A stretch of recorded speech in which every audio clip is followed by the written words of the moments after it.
আমাদের প্রতিদিনের জীবন কেমন কাটে? সকালে ঘুম থেকে উঠলাম, অফিস বা ক্লাসে গেলাম, কাজ করলাম, ফোন স্ক্রল করলাম, রাতে এসে আবার ঘুম।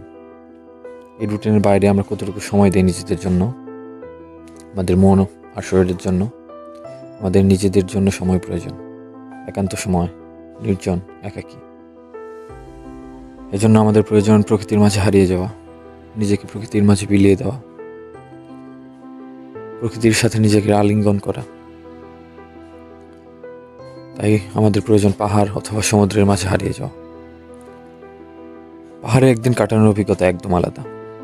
শহরের কোলাহল নেই, কাজের চাপ নেই, শুধু প্রকৃতি আর নীরবতা।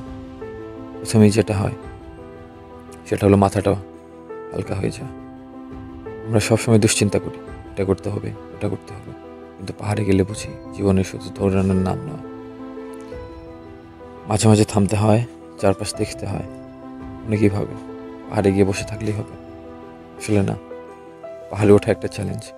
উঠতে হবে, উঠতে হবে, হাঁটতে হবে, শরীরের উপর চাপ পড়বে, কিন্তু যখন উপরে পৌঁছবেন পুরো পথটা একটা আলাদা মূল্য বোঝা যাবে। জীবনের মতোই, কষ্ট না করলে সুন্দর জায়গায় পৌঁছানো যায় না। পাহাড় আমাদের শেখায় ধৈর্য। শহরে আমরা সবকিছু তাড়াতাড়ি চাই, বাস না আসলে রাগ, ওয়াইফাই ধীরে ধীরে চললে বিরক্তি। কিন্তু পাহাড়ে ওঠার সময় ধৈর্য না থাকলে আপনি এক কদমও সামনে এগোতে পারবেন না। ধীরে ধীরে হাঁটতে হবে, পথ উপভোগ করতে হবে। একটা গুরুত্বপূর্ণ শিক্ষা দেয় পাহাড়, পরিকল্পনা করতে শেখায়, যে আমাদের জীবনে অত্যন্ত গুরুত্বপূর্ণ। পরিকল্পনা ছাড়া আপনি এক কদম আগে বেরোতে পারবেন না। এটা এমন হয়ে যায়, আপনি একটা নৌকায় উঠেছেন এবং আপনি একটা নদীর মধ্যে আছেন, কিন্তু আপনার কোনো ডেস্টিনেশন নেই, আপনার কোনো লক্ষ্য নেই। শুধু নৌকা চালিয়ে যাচ্ছেন, কিন্তু কোন দিকে যাচ্ছেন সেটা বুঝতে পারছেন না।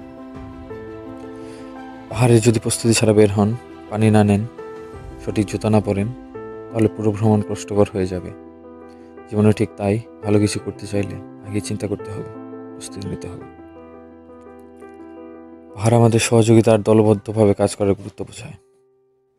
একা গেলে হয়তো মাঝ পথে হাঁপিয়ে যাবেন, কিন্তু দল থাকলে সবাই একে অপরকে সাহায্য করবে, উৎসাহ দেবে।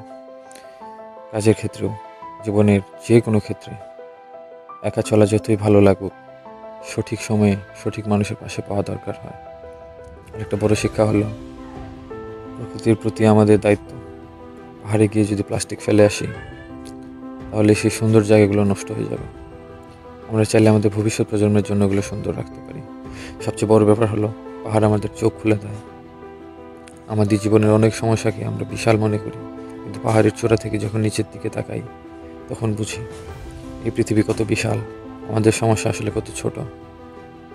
পাহাড়ে একদিন কাটালে মনে হয় জীবনে কত সহজ। হয়তো জীবনে তো কঠিন না, হয়তো একটু ধৈর্য আর পরিশ্রম করলে আমরাও আমাদের স্বপ্নের চূড়ায় পৌঁছে যেতে পারবো। এই সময় বের করুন, পাহাড়ে যান, প্রকৃতিকে উপভোগ করুন। এটা একটা ট্রিপ নয়, এটা একটা শিক্ষা, একটা অভিজ্ঞতা, যা আমাদের জীবনকে নতুনভাবে দেখতে শেখাবে।